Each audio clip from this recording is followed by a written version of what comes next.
Hello, welcome back. I want to work on some exciting new skill building today. We're going to be working with wire, and we're going to be learning some basic forming and shaping, and also a way of connecting items together that is generally known as wire wrapping. And the tools that we'll be using will be a set of pliers, flat nose pliers, needle nose pliers that are smooth inside and come to a fine point, and another set that is cylindrical, or rather cone shaped, and they are called round nose pliers. Then we'll need a wire cutter, and the wire is going to be somewhere in the range of 22 to 20 gauge wire.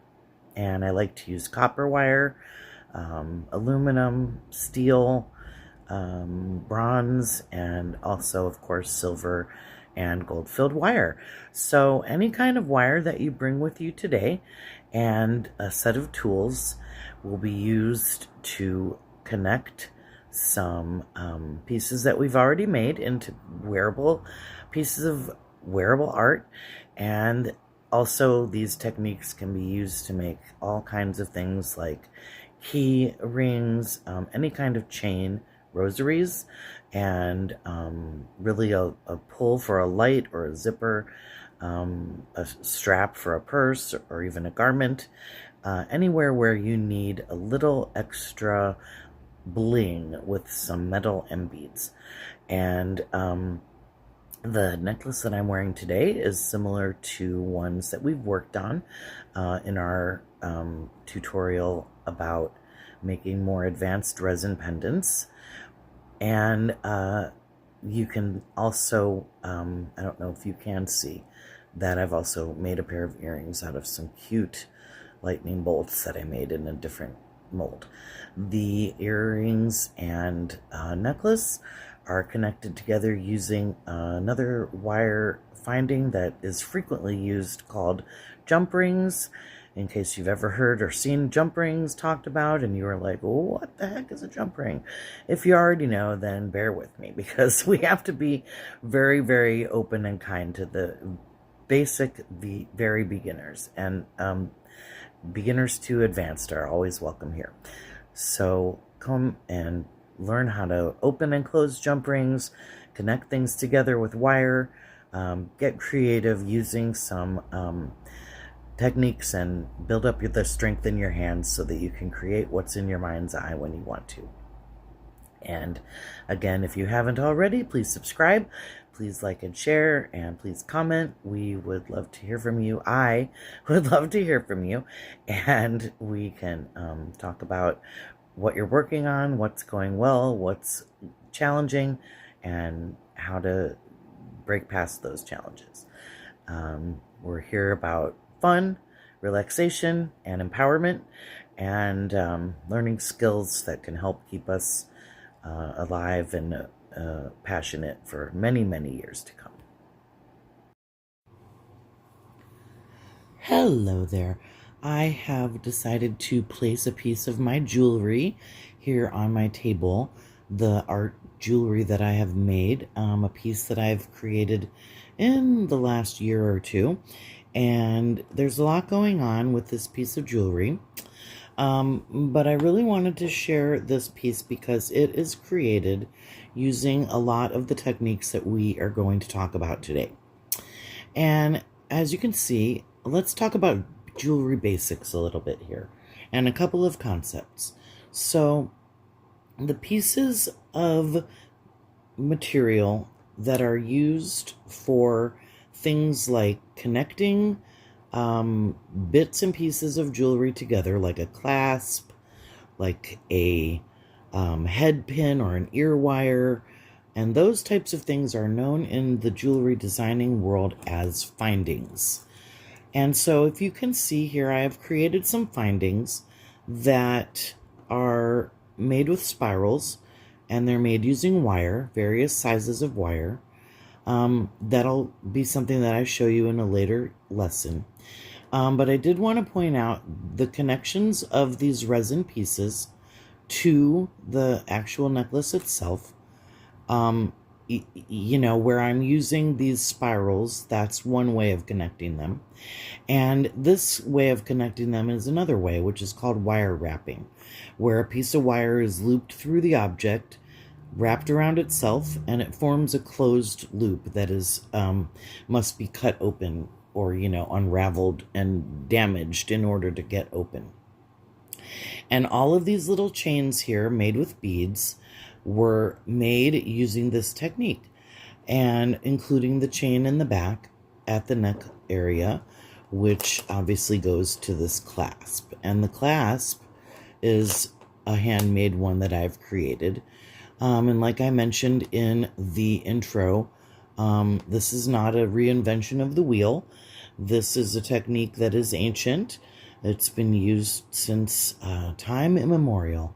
And we are partaking in a long line of craftspeople and artisans who have used metal in this way for centuries. And probably for millions of years, thousands of years at least. However long there's been metal and people have been using it to work with, to connect things together. And so one of these techniques, this wire wrapping technique, is the main thing that we're going to be working with today. And we're going to be working with some different thicknesses of wire. Another technical term that we will learn is gauge. And gauge is a way of talking about the thickness of wire. The kind that I generally like to use for the majority of my bead designing wire work is 20 gauge wire. It's approximately, I'd say, a millimeter thick, maybe a little bit less. In front of us, I have some copper wire, some bronze wire. I have some aluminum, this is actually steel wire, although there is nothing wrong with aluminum. It comes in plain silver color like this steel, and aluminum also comes in many, many colors, which a lot of times people will use a plier like this, but with special plastic at the end. They're called, I guess, plastic coated jaws, and they make fewer marks on the soft coating on the aluminum wire than others. And you can also use those kinds of pliers just to keep your wire from getting marred in general. This is another gauge of wire that I sometimes use. It is a little bit thicker. Let me hold, this is an 18 gauge, which 18 is a smaller number than 20. In wire, generally, when you go to a smaller number, you're getting thicker. So I don't know if it's obvious that this is the thicker one, the 18 gauge, and this is the thinner gauge. It might be a little easier to tell if we were just looking at one thickness of it at a time.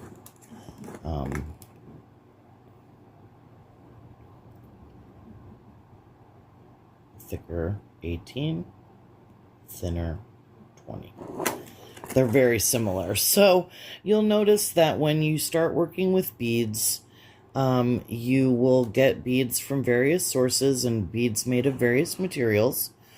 They will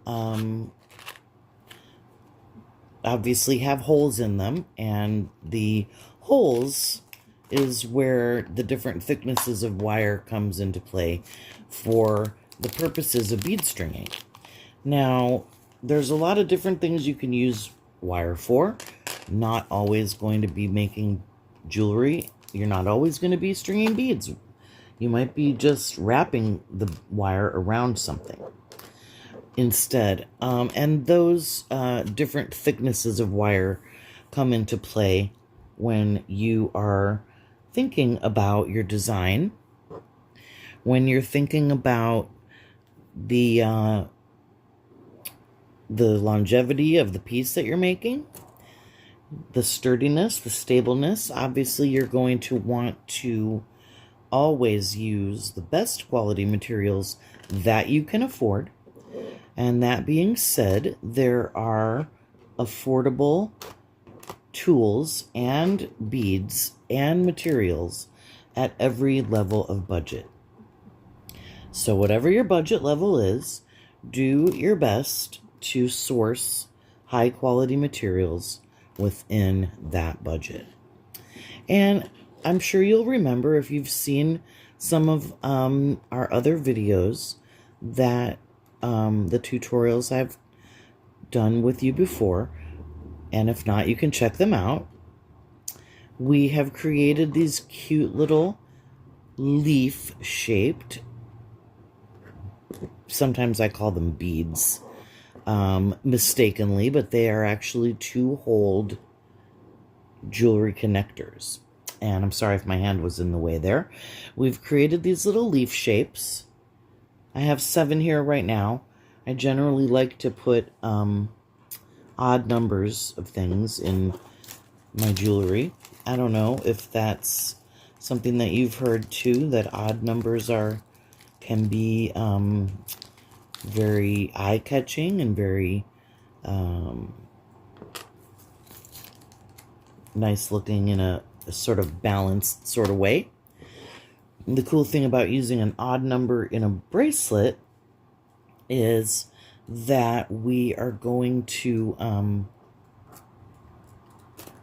be able to see the center piece or stone, and that'll sit on the top of our wrist since we're using an odd number. Now what I'm going to do is I'm going to unravel some wire. I'm going to choose to use the copper wire because I'm seeing that there's a little bit of a copper tone to some of the pieces that I have here.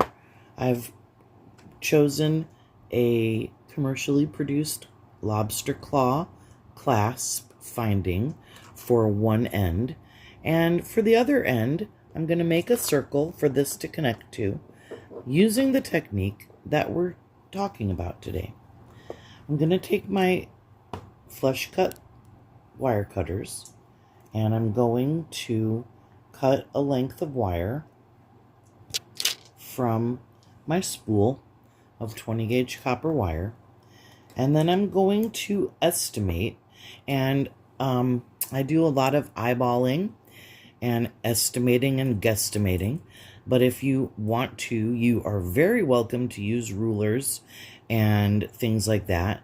Or sometimes it's a good idea, let's say I wanted to cut a whole bunch of pieces of wire that were the same length.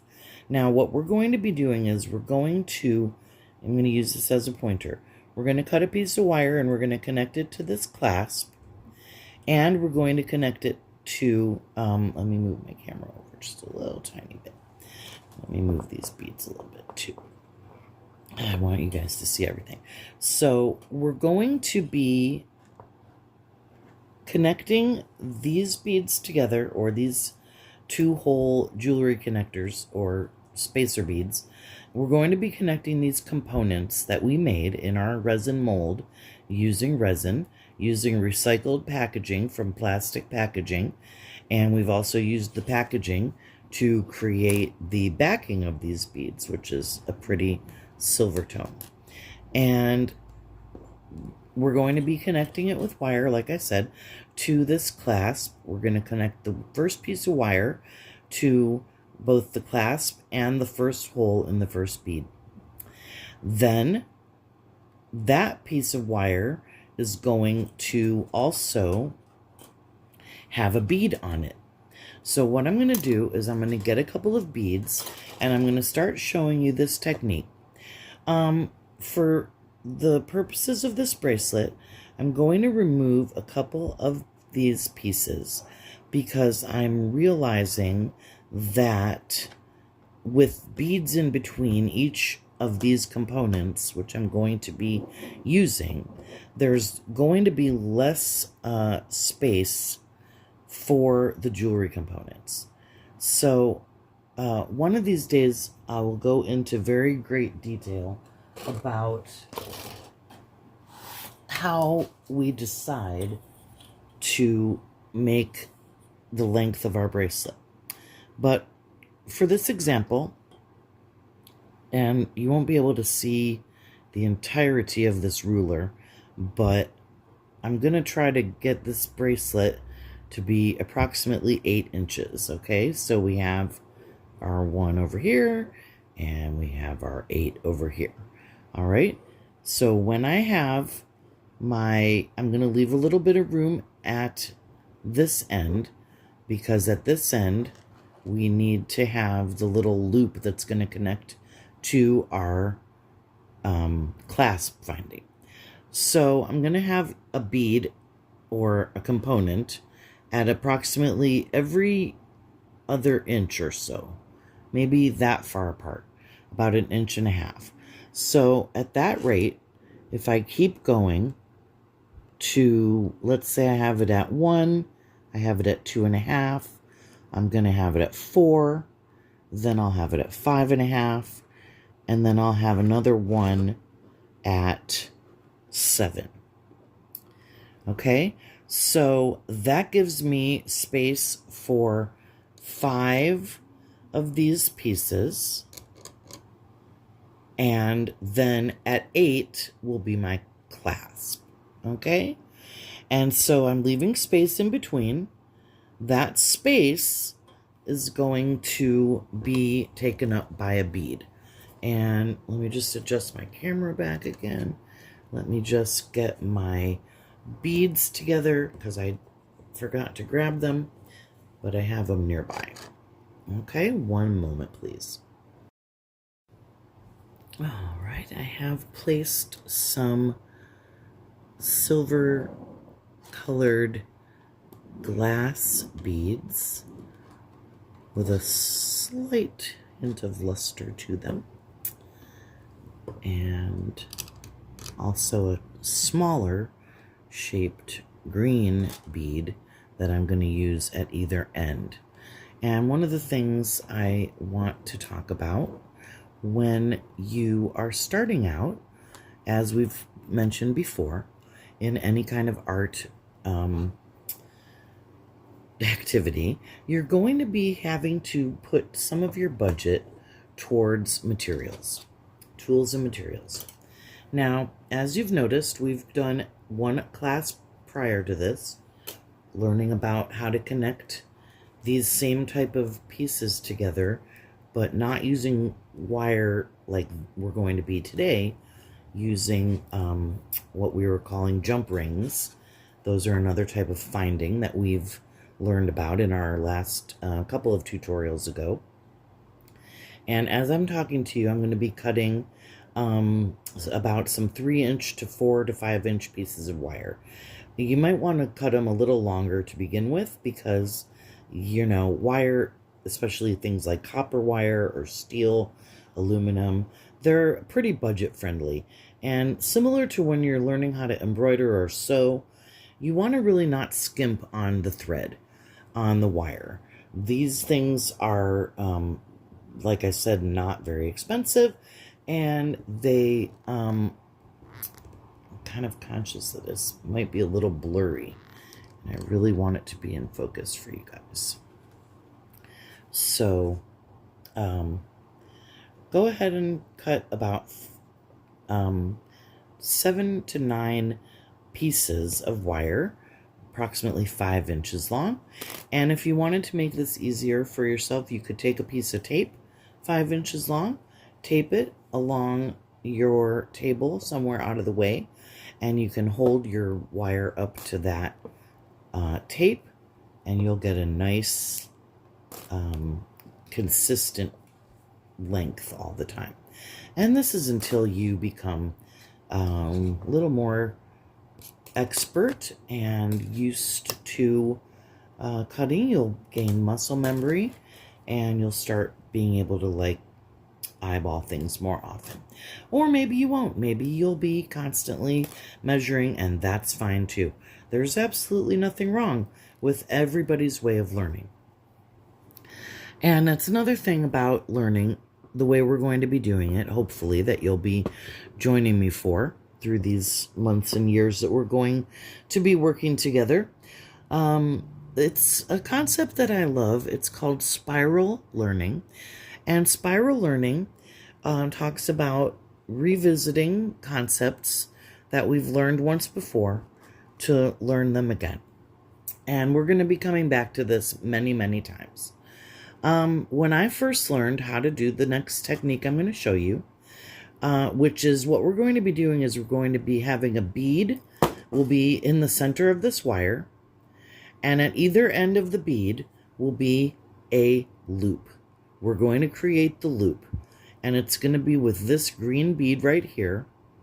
The loop on this side of the bead is going to connect right here to this pre-made loop on our clasp finding. The loop on this side of the bead is going to be connecting to this component right here with this little leaf shape on it, this hole.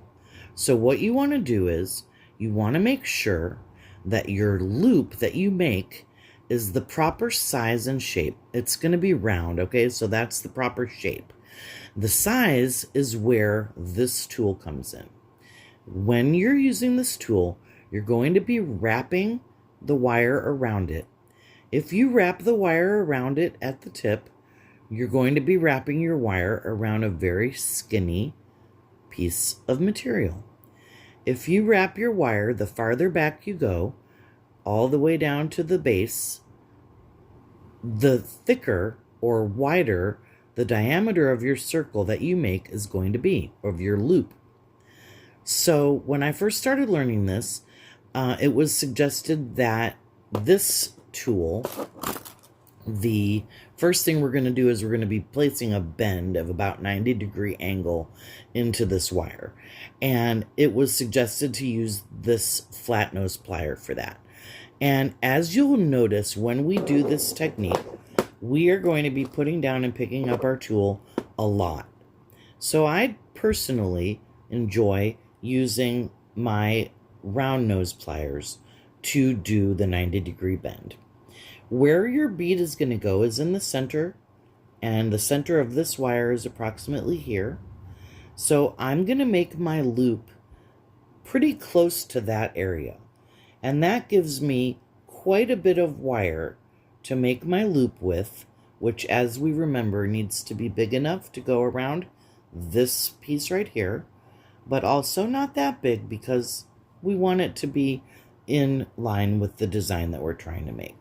So what we're first going to do is we're going to grasp our wire at the location that we want, a slight distance away from the center towards this end.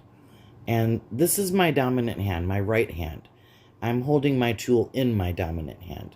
You'll hold your tool in your dominant hand, and if you end up holding it in this hand and bending your wire that way, that's fine. I'm going to be bending my wire that way, towards the side of my dominant hand. And it's copper wire that I'm working with right now, so copper wire is very soft. And like I said, I apologize if this ever gets out of focus. So you can see that we have a pretty sharp 90-degree angle. And if you really want this angle to be very, very sharp, then that's where you can use your flat nose pliers instead. But I like to use this, like I said. And we're going to be picking a point about a little bit less than halfway down the shape of our tool, which is, like we said, a cone shape. I'm going to be rolling this tool in a loop with the wire inside of it. I'm going to roll it towards the 90-degree angle, which is towards my non-dominant, or in this case, my left hand. And it's going to be basically going, in this particular instance, counterclockwise. So the movement is pretty slight, but you're going to see my wire moving in the direction that I'm rolling.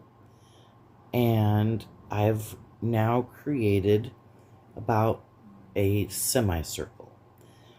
The next piece, we're going to try to grasp our wire in about the same place inside of the circle this time. And then we can just wrap the end with our fingers. Sorry, let me go back. We're going to take the end and wrap it so that it goes down around the thing, the tip of the pliers, sorry. And so now, as you can see, we have a pretty nice shaped round loop. What you want to do is you want to open that loop in the similar way that we talked about with our jump rings, where you open the door of the jump ring away from itself, as opposed to bending the circle out of line. And then you want to take your clasp and thread it on. Make sure you put this onto your wire before you close the loop, okay? And that's going to be something that you'll do occasionally. You'll close your loop before you have put on the piece that you're trying to get. Now, if this looks a little distorted, I'm going to admit that it is a little distorted. My loop got a little bit distorted just now, and I'll tell you the truth, the reason is because of the little bit weirdness of the camera angle, and as you can see, I'm having a little bit of trouble kind of holding the thing in a way that makes sense to me. So we're all in this together, right? It's a little awkward, and as you can see, I have now grasped the loop flat in the jaws of my flat nose pliers. I'm squeezing it pretty hard so that it doesn't go anywhere when I do the next step. And what the next step is going to be is in my non-dominant hand, I'm going to use my round nose pliers. And if you want, you can get a second set of flat nose pliers to do this part with, but you don't have to. You can do it even with your hands if the wire is soft enough. You can pick up the wire like this and move it like this. But what I'm going to do is I'm going to grasp it with my round nose pliers, and what we're going to do is we're going to wrap it around this stick right here. I usually only wrap once or so. A lot of people will wrap 3 or 4 or 5 or 6 times, and you can wrap it as many times as you want. But for this bracelet, I don't want to add a lot of length to the bracelet. Everywhere we add another wrap adds a little bit of length in between the clasp and the bead that we're going to put right here. So now I'm going to stop, and you can do this still holding it in the pliers as long as you're holding it pretty tightly. Be careful with this part. You're going to be cutting as close as you can with your flat flush cut cutters, and you're just going to. And so I'm going to do my wrap about 1 millimeter or so away from the bead. I'll bend it like we did before, a 90-degree angle, and I will grasp the bead, the wire. I'm going to do it pretty close to the base here, and I'm going to roll that wire into that nice semicircle, and then I'm going to grab it again inside of the tool at the same place, base of the tool. I'm going to wrap this around, making a nice loop. My loop is still open a little bit, and I can open it a little more. And now I'm going to take my bead component, and I'm going to thread the bead component onto this wire. And if you can see that my leaf shape is upside down right now, I'm going to turn that around. And I'm going to do that by putting it on the other side. And all that's going to do is give me a baseline for making sure that all of my 2-hole leaf shapes are facing the same direction. And what I'm going to do now is I'm going to grasp my loop. It's a little awkward, as you can see.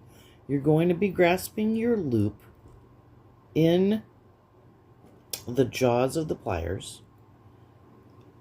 And actually, I want to make it be facing down to the left so that I can grab it with my round nose pliers. Or in this case, I think I'll do it with my hand so I can show you how that works.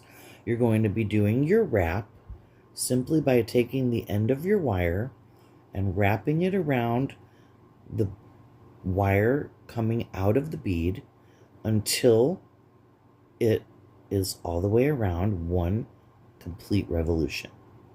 And then you can actually take your 2 loops and you can hold them and bend the wire so that they are parallel. Now, as you can see now, my 2 loops are facing the table right now. The clasp and the jewelry component are not really visible right now. So let's turn this sideways and see what happens. That's the bottom. So this is the top. So this is how our bracelet looks so far. We've got a closure finding. We've got a nice wire wrap that I still have to trim off the end of with a pretty bead. And we have a nice jewelry component beautifully connected permanently to the bead. And now all we have to do is repeat this same process of making this little jewelry component right here, a chain link. We're going to do that with a different bead in between each of these 2-hole components until we get all the way to the other end. And at the other end, what we're going to do is we're going to be using a similar wire wrapped bead, just like this green one here, and we're going to use the loop at the end of it is going to become the loop that is going to use, that this clasp is going to use to connect to. So I'm going to just go ahead and go from end to end. When I get close to the other end, we'll do a couple more wraps together so that you can see the technique again a couple more times. And this is going to be something that you'll just want to keep working with over and over again. And I will be, in the next tutorial, we'll be making a similar bracelet with some of the other beads that we've made. And we're going to use the same type of technique that we're using here to actually make a clasp that's going to be more of a hook and eye type clasp than this lobster claw. And so that'll be coming up next. And then we're going to use a lot of different tutorials to learn more about wire. But I have a bunch of other stuff too. Like I said, I've been doing crafts and art my whole entire life. I have painted, I've done stuff with clay, I've drawn, I have made clothing, I've spun wool and other fibers, I've woven, knitted and crocheted, and many other things. So let me just real quick before I go on to the next step, just complete this one wrap by showing you again cutting the wire off, because we don't need that wire sitting there. And you're going to take it as close as you can, cut it. It's good to hold on to it so it doesn't go flying. And again, we have this lovely bracelet component so far. And remember, when we put this one together, we have added a lovely shine to the back. So that's going to be something that's pretty, even if it happens to flip over. I'll catch up with you at the end of the bracelet, and we'll do a couple more wraps together, as we complete our design. So I think you can see that our bracelet is coming along very cute, and that we're getting the pretty accurate length that we wanted based on our initial assessment of the size and shape of these components, the clasps, the wire wraps, and the beads that we chose. So I'm going to be doing the very last couple of wire wraps here, and we'll work on this together. I have gotten my first loop in my wire by placing my 90-degree angle and then wrapping it around the base of the round nose pliers. I'll thread my bead or my jewelry component onto, someday we'll find a name for these that we like, our cute little leaf shapes. And to my wire, complete my wrap, and cut off my end. Now we have our bead to place on.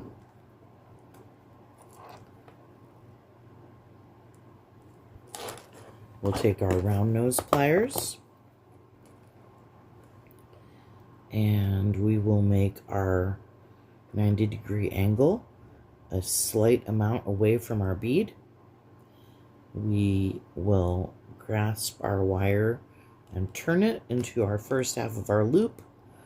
Then you can either hold the wire in place and continue the loop like this, or you can let go and re-grasp your wire, as long as you make sure that it's in the same part of the jaws.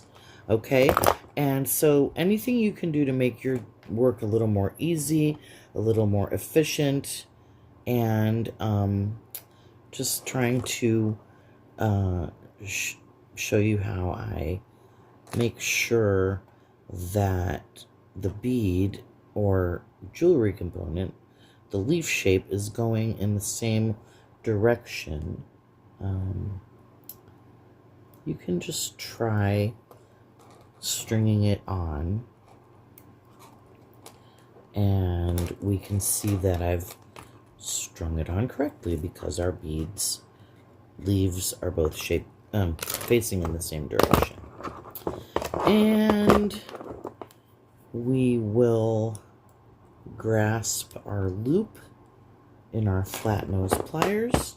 I think I'll wrap this one with my hand because copper wire is very soft. That's one of the reasons why I recommend using it for beginners. I love the way it looks, so I like working with it myself. And the softness of it is a pretty nice feature as well. Alright, so one of the things I like to do to make my job a little easier is do things sort of like, I call it an assembly line. And so like you see, I have done a couple of first halves of the wire wrap for myself. And you can do that too, or you can just do everything one at a time. Either way is perfectly fine and wonderful, because anything that gets us so excited to do something at the end of our long work day, or at night, or in the evening, in the morning, the cracks of time, on the weekends, on your lunch break, anything that we can do to help ourselves enjoy life a little more, to relax, to empower, to build some muscle tone in our hands, to keep our minds operating at optimum efficiency and having a lot of wonderful thoughts and emotions. Anything that we can do to increase that is great. So now what I'm going to do is I'm going to make a loop at the end of this. This is our last bead, and this loop is going to be what this clasp connects to. So all we need to do is make sure that it's pretty much the same size and shape as these loops, and that will make a nice loop for our clasp to connect to. I might make it a little tiny bit smaller. And remember to do that, we move the wire from the base of the jaws towards the tip. And that makes them the circle that we make a little bit smaller.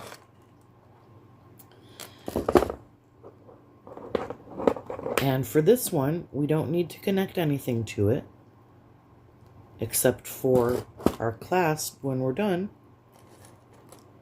because this is the end of our bracelet. Now, we're going to cut off our last end of wire, and we can see from one end of the other to the other our pretty bracelet that we've just created using wire wrapping techniques. You can see that this lobster claw clasp finding will connect beautifully to the wire that we just made. And we have a very pretty bracelet that may have turned out a little tiny bit shorter than we initially thought it would, but that is because we were only really estimating. And let's see how long it is. Might be exactly right. Actually, it's pretty close to exactly right. I have my tool in the way, which might be making it seem a little bit shorter than it actually is. But here's our 1 inch, here's our 8 inches, and looks like we're pretty darn close. Since my camera is in the space that it's in, I'm going to sort of move it a little right now so that we can see that our bracelet turned out almost exactly 8 inches long, which is what we were hoping for in this particular case. And so this is our first step into wire wrapping. We've learned how to connect wire to a finding. We've learned how to make a chain using wire and beads. And we've learned how to make a chain using beaded wire and 2-hole bead components, which we've created in a resin mold. And they also would be useful on things like metal charms that happen to have a loop at each side. You can connect them together and to make a beautiful bracelet, choker, necklace, earrings, anything you want. And so I'm very proud of you if you've completed this. I'd love to see anything that you have completed. Please share your designs with me. And please remember to subscribe if you haven't already. Like and share, comment, and let me know how everything's going. Thank you.